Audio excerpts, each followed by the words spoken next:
उसने एक सनातन पद्धति से ये बाबा श्याम का एक दिव्य यंत्र तैयार किया। आप अपने हाथ में रखिए। अब इस श्याम यंत्र की ये विशेषता है कि यदि बाबा को सबसे ज्यादा क्या प्रिय है, इत्र। हम क्या चढ़ाते हैं मंदिर में? बाबा को इत्र चढ़ाते हैं। तो अब यदि मैं इस इत्र को, भाई साहब देखिए कैसे, ये देखो, आप एक बार बताना, मैंने इतर डाला था, अब आप अपने हाथ से बताइए आगे पीछे करके। ये सारा इतर बाबा ने ग्रहण कर लिया। बोल श्याम प्यारे की जय हो। अब इस यंत्र की, जैसे होता है ना अपने घर में श्री यंत्र रखा होता है, हमारे घर में मत्स्य यंत्र रखा होता है, कई प्रकार के यंत्र रखे होते हैं।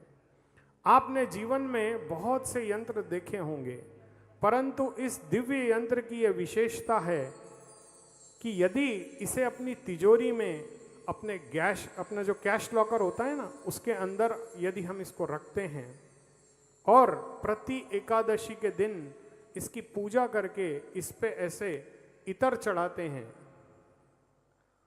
तो ये सारा इतर एब्जॉर्ब कर लेता है और वैसे ही हमारे घर में धन धान्य की वृद्धि करता है। इसे हम अपने पूजन कक्ष में रख सकते हैं, इसे हम अपने कैश लॉकर में रख सकते हैं। यदि कोई डॉक्टर है तो अपने क्लिनिक में रख सकता है, कोई व्यापारी है तो वो अपने व्यापारिक प्रतिष्ठान में रख सकता है। और इसे करना क्या है? केवल एकादशी के दिन इस पर इतर चढ़ाना है और बाबा के नाम का उच्चारण करना है। जैसे आपको करना क्या है कि हरे श्याम, क्या बोलना है? हरे श्याम, हरे श्याम, हरे श्याम।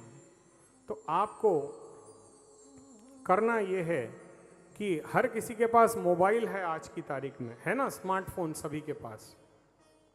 तो आपको करना यह है कि आप अपने स्मार्टफोन को खोल करके कोई भी आरती का लूप होता है, जैसे मैं अभी प्ले कर रहा हूं,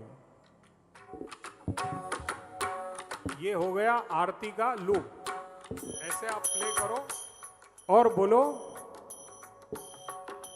हरे श्याम, हरे श्याम, हरे श्याम, हरे श्याम, हरे श्याम, हरे श्याम, हरे श्याम, हरे श्याम। ताली बजाइए और करिए हरे श्याम, हरे श्याम, हरे श्याम, हरे श्याम, हरे श्याम, हरे श्याम, हरे श्याम।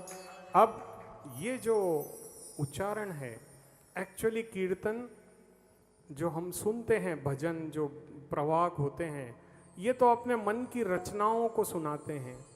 लेकिन कलयुग में अगर आपको उद्धार करना है और इस जीवन में यदि आप सुखी रहना चाहते हैं तो आपको नाम संकीर्तन, जिसे क्या कहा जाता है? नाम संकीर्तन, यानी बाबा का हमको नाम लेना है।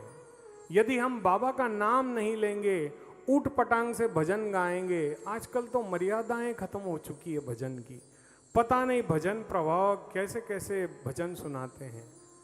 श्याम जगत में हमारे नंदू भैया हैं, कभी उनके भजन सुनिए, कितने भावपूर्ण होते हैं, बड़े ही अद्भुत भजन होते हैं जो मन से गाए जाते हैं। आजकल स्टोरियां ज़्यादा हो गई हैं, भजन कम हो गए हैं, इधर उधर के किस्से सुना करके आप उसको भजन नहीं बोल सकते।